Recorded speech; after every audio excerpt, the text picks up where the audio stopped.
সমুদ্রে নেমে বয়স কমল ১০ বছর। জীববৈচিত্র্য পর্যবেক্ষণের জন্য ৩ মাসের বেশি সময় পানির নিচে থাকতে হয়েছিল সাবেক নৌ কর্মকর্তা জোসেফ দিতুরিকে। পরে পানি থেকে উঠে দেখলেন তার জৈবিক বয়স ১০ বছর কমে গেছে। বিস্তারিত থাকছে ডেস্ক রিপোর্টে। দিন যত যেতে থাকে মানুষের বয়স তত বাড়তে থাকে, এটাই প্রকৃতির চিরাচরিত নিয়ম। তবে পৃথিবীতে এসব নিয়মের বাইরে আমরা অনেক সময় অদ্ভুত কিছু অভিজ্ঞতার মধ্য দিয়ে যাই। সম্প্রতি এমনই এক বিচিত্র অভিজ্ঞতার সম্মুখীন হয়েছেন সাবেক এক নৌ কর্মকর্তা।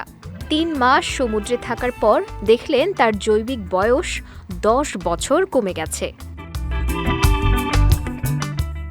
৫৬ বছর বয়সী অবসরপ্রাপ্ত নৌ কর্মকর্তা জোসেফ দিতুরি অবসরে গেলেও পানির সঙ্গে সম্পর্ক এখনও ধরে রেখেছেন তিনি। কয়েক মাস আগে আটলান্টিক মহাসাগরের তলদেশে একটি সাবমেরিনের সাহায্যে পানির নিচে টানা ৯৩ দিন অবস্থান করে নতুন বিশ্ব রেকর্ড গড়েছেন তিনি। তবে সবচেয়ে অবাক করা ব্যাপার হলো, অভিযান শেষ করার পর দিতুরির মনে হচ্ছে তার বয়স অনেক কমে গেছে।